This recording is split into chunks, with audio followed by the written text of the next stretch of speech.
ladies and gentlemen, please welcome our next Mayor, David Powell.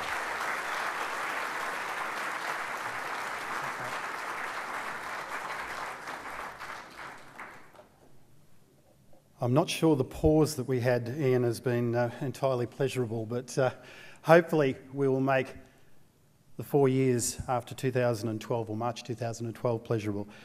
I'm going to do something a bit unusual today, folks. Most of you know that I absolutely despise reading speeches. I much prefer to work off a half a dozen words and talk to you from the heart. But today I think is far more important. I have a series of messages to give you, and it's important that they are articulated completely. Thank you for joining me here today. It is an honour, and I am humbled by the number of people in this room and by the extent of the experience in this room.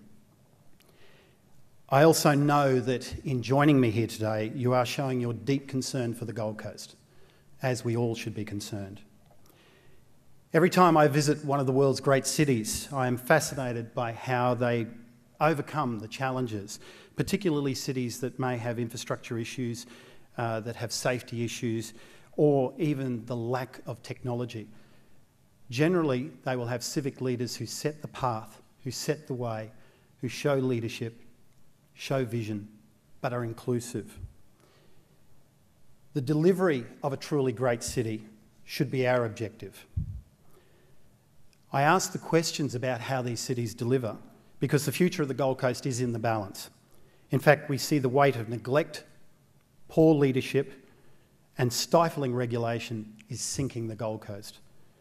On our way here today, many of you would have driven along Scarborough Street, Ferry Road, Bundle Road, even Surfers Paradise Boulevard. What you would have witnessed in some ways is a boulevard of broken dreams. Too many empty shops, empty offices, empty warehouses, and empty car parks. I saw business owners struggling to survive. I saw brave new businesses who would dearly love to market themselves, but the overwhelming and often unbudgeted infrastructure charges forced on them left them capital short and in some cases vulnerable. I'm here today because I share your frustration and I'm deeply inspired by your thirst for a clear vision and your energy for change. On that basis, I proudly announce today my candidacy for the position of Mayor of the Gold Coast for 2012 local government elections.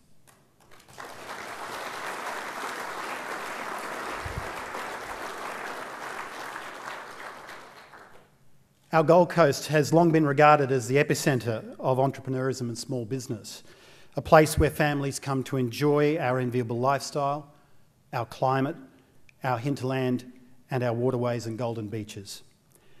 I've seen firsthand this city grow to the 6th largest in Australia. I've seen the establishment of substantial investment in business, property and infrastructure on the Gold Coast. We live in the best city in the best country in the world, but we are no longer envied. In recent times, this city has slowly decayed. Instead of being a city where dreams are made, we've become a city where hard-working tradespeople have lost hope. A city where families have sent their breadwinners to work in Brisbane, Ipswich, and in some cases, even the mines to keep a roof over their head. A city whose youth have lost confidence and direction, a city that has been deserted by investment and by investors who have lost faith in our local government leadership and our decision makers.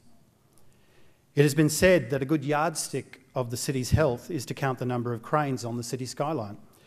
Whilst Australia weathered the global financial meltdown, the Gold Coast has not.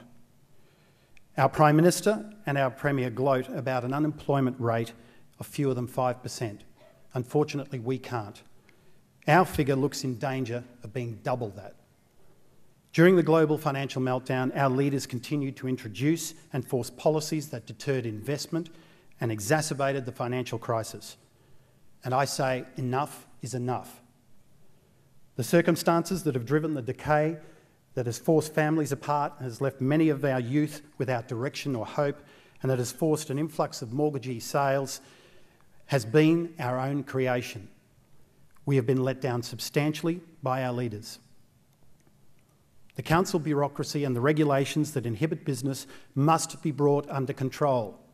It is time for fundamental change. It is time for a major shift in our values, and it is time to get the Gold Coast working again. There is no time to wait. I invite you to join with me today in rebuilding the Gold Coast. I want to restore confidence and the hopes of the Gold Coast community.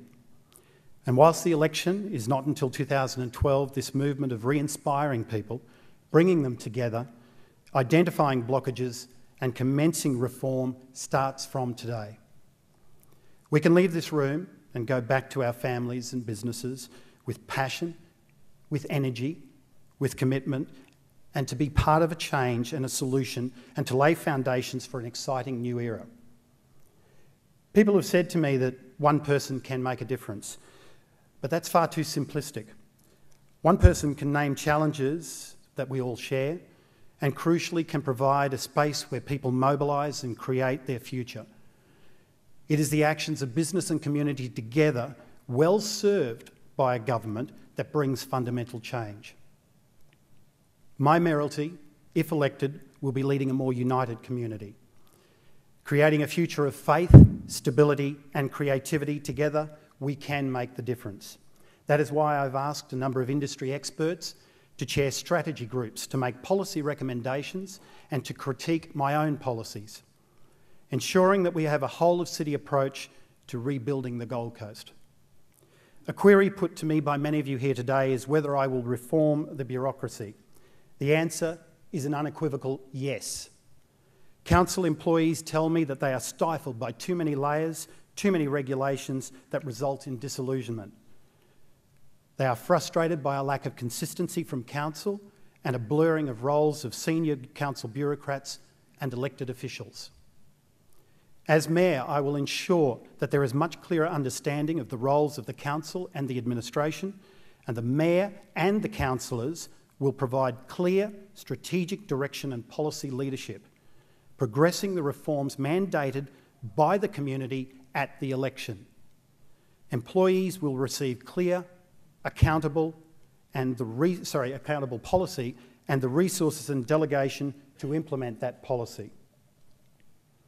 I will work with council officers in a restructure that can provide better services that empower business, community and residents. I predict that the other candidates, and in fact we've seen it in the media today, will try to reduce the number of directorates by 2 to 3. A simplistic attempt to generate support without any clear understanding of what each directorate or branch actually does, and it is not a private company to be toyed with. Unless they've taken advice from local government experts, such as former council CEOs, then the result will be disastrous.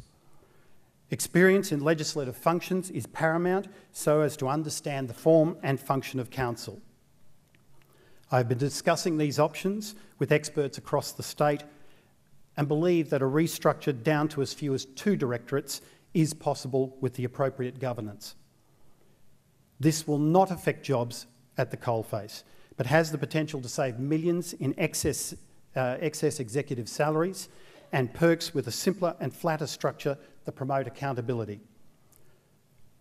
Poor administration is the result of poor leadership and poor governance, and it is those who claim that leadership that are not enacting that governance. I will work with staff to provide outstanding customer service instead of the paternalistic arrogance where some councillors and some senior administrators think that they know what is best for the people they are charged to serve. We've seen at least one councillor lament recently that he can't get answers on staff costs, and another councillor suggests that expenditure recommendations be left to the CEO because he knows best. Both of these councillors have indicated they would like to run for the position of mayor. This rubbish must stop and will stop if I am elected mayor.